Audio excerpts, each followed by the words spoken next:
नमस्कार। मैं संज्ञा आज़ाद रमेश आज़ाद जी की एक कहानी आपके समक्ष पढ़ रही हूँ। कहानी का शीर्षक है रोजा का लाल रंग। वह एक तितली है, सामान्य तितलियों की तरह एक तितली। रोजा उसका नाम है।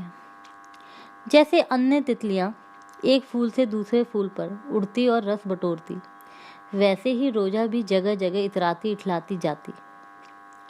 पर जो जो उसकी उम्र बढ़ रही है, उसका इतराना इठलाना कम होता जा रहा है। कई बार तो दिन दिन भर वह एक ही डाल पर पड़ी रह जाती है और फूलों से रस भी नहीं बटोर पाती। उसकी इस दशा से माँ बाप चिंतित जरूर है, पर उसे समझा पाने का साहस वह जुटा नहीं पाते हैं। रोजा की तरह उसकी हम उम्र सहेलियों ने भी इतराना कम कर दिया है। एक तरह से उस फुलवारी की सारी तितलियां उसके दुख में शरीक हैं, उसके साथ हैं। पर रोजा का दुख है कि कम नहीं हो रहा है। कारण? यूं तो कारण भी सबको पता है, पर उसका निवारण किसी के पास नहीं है। उसके निवारण के लिए जितनी तितलियों ने कोशिश की, सबने अपनी जान गंवाई। इसलिए तो सबने ही दुख से समझौता कर लिया है और रंग बिरंगी तितलियों ने अपना लाल रंग गंवाकर सब्र कर लिया है। दरअसल तितलियों की इस बस्ती की कहानी कुछ दिनों से विचित्र हो गई है। हुआ यूं कि कुछ अरसा पहले रानी तितली की मौत हो गई। अपनी मृत्यु से पहले वह अपना कोई उत्तराधिकारी इस फुलवारी बस्ती को नहीं सौंप पाई थी। पर बिना रानी तितली के रसप्रिय तितलियों का संसार कैसे चलता? इसलिए तितलियों की सभा हुई।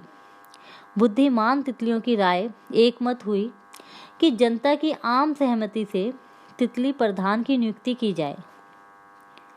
तितली प्रधान अपने मंत्रिमंडल का चयन करे और बस्ती के संचालन की जिम्मेदारी संभाले। इस तरह प्रजातंत्र की स्थापना की जाए। बुद्धिमानों की राय का सब तितलियों ने एक मत से समर्थन किया और कमला को प्रधान तितली बना दिया। राज्य का कार्यभार संभालने की जितनी आशा कमला पर लोगों की थी, उस पर वह खरी उतरी। बाग में फूलों की कमी नहीं रही। सुगंध से पूरा बाग महकने लगा। जो पेड़ सूख रहे थे, उन्हें हरा करने के लिए नदी पार से रंगसाज विशेषज्ञ बुला लिए गए।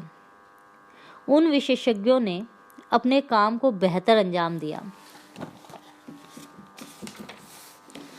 बस्ती के राजपाट को सुचारू ढंग से चलाने और खुशहाली के लिए बस्ती वालों को कुछ न कुछ तो भुगतान करना था। इसलिए कमला तितली ने मंत्रिमंडल की राय से बस्ती की सारी तितलियों पर एक टैक्स लगा दिया। इस टैक्स के बदले में सबको मुक्त होकर घूमने फिरने, उड़ने, रस चूसने और मौज मजे करने की छूट थी। मनुष्य और चिड़ियाओं और मेंढक सांपों से किसी तितली को कोई नुकसान ना पहुंचे, इसके लिए भी नदी पार की सेनाएं बुलाकर रक्षा की व्यवस्था की गई। इन सब खर्चों और खुशहाली के लिए टैक्स के रूप में बस्ती की तितलियों को किशोरावस्था में प्रवेश करते ही अपना लाल रंग राज्य को सौंपना पड़ता था। रोजा इसी बात को लेकर परेशान थी। वह अपना लाल रंग सौंपना नहीं चाहती थी।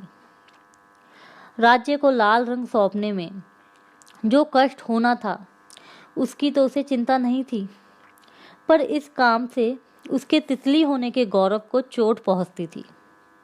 यह वह बर्दाश्त नहीं कर पा रही थी। रोजा ने तय किया कि वह रविवार को सूरज के सामने आत्महत्या करेगी।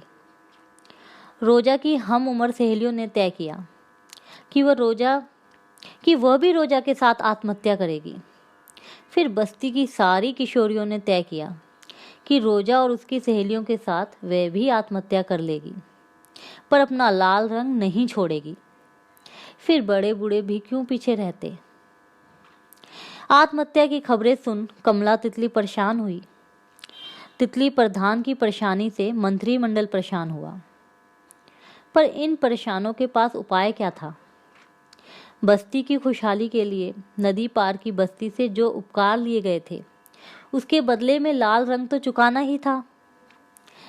नदी पार के रंग साजों ने कमला को भरोसा दिलाया, कोई बात नहीं, अगर बस्ती वाले आत्महत्या करते हैं तो करने दो, हम नदी पार से बहुरंगी तितलियां बुला लाएंगे, पर तुम्हारे जनतांत्रिक राज्य पर आँच न आने देंगे। आत्महत्याओं को रोकने के लिए तुम्हें हत्या का उपकरण अपनाना चाहिए। इसके बाद ज़्यादा चीचपर हो तो एक आयोग बिठा देना चाहिए। और ये तो मालूम ही है कि जब आयोग बैठता है तो उठता कभी नहीं। धन्यवाद।